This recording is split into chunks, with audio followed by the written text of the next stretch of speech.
Čaute priatelia, moje meno je Vierka Šťastná a ja vás vítam pri mojom ďalšom videu.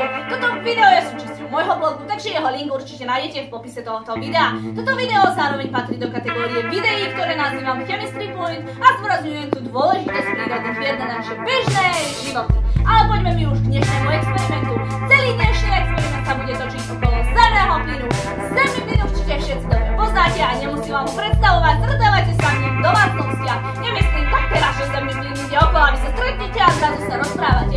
Myslím tak, že ho používate. Používate ho pri varení, keď varí vaša mama alebo vy viete variť. Zároveň ho používate aj na vychurovanie domácich priestor. Dnešný experiment je trochu nebezpečný. Sama som využila možnosti laboratória, tak ho prosím naozaj neskúšajte sami doma. Teraz ale k dnešnému experimentu. Dnešný experiment teda sa bude točiť okolo zemného plynu. Zemný plyn je vlastne zmes plynov, ktorých až 98% sa nachádza metánu. A metán je na dnešný experiment priam ako stvorený.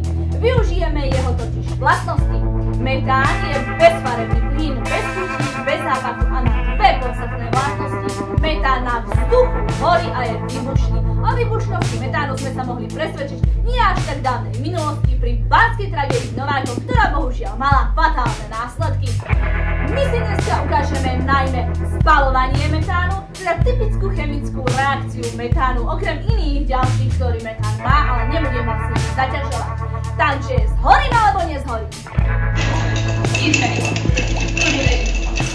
Čo sa dáva, Gabika? Lak na nech tie hlavy. Však je lak na nech tie hlavy, prezident čo to je. Takže to podľa mňa bude väčšie Jericho, jo? Môže? Poď?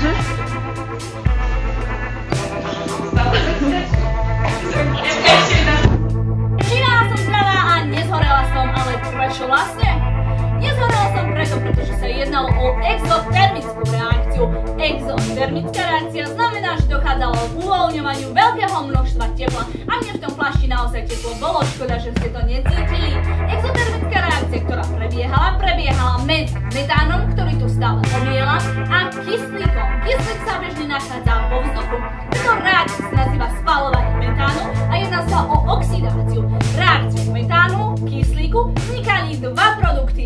Oxid uhličitý, ktorý sa bežne nachádza vo vzduchu a práve preto som necítila palenie na pokožke, a voda vo forme vodnej pary. Práve preto som nezhorela.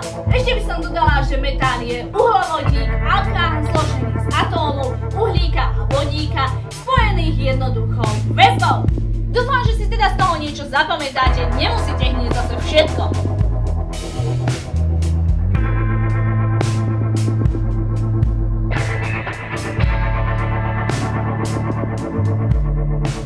Stačí, keď si zapamätáte, že metán je plyn a patrí medzi uhlovodíky, alkány, ktoré horia.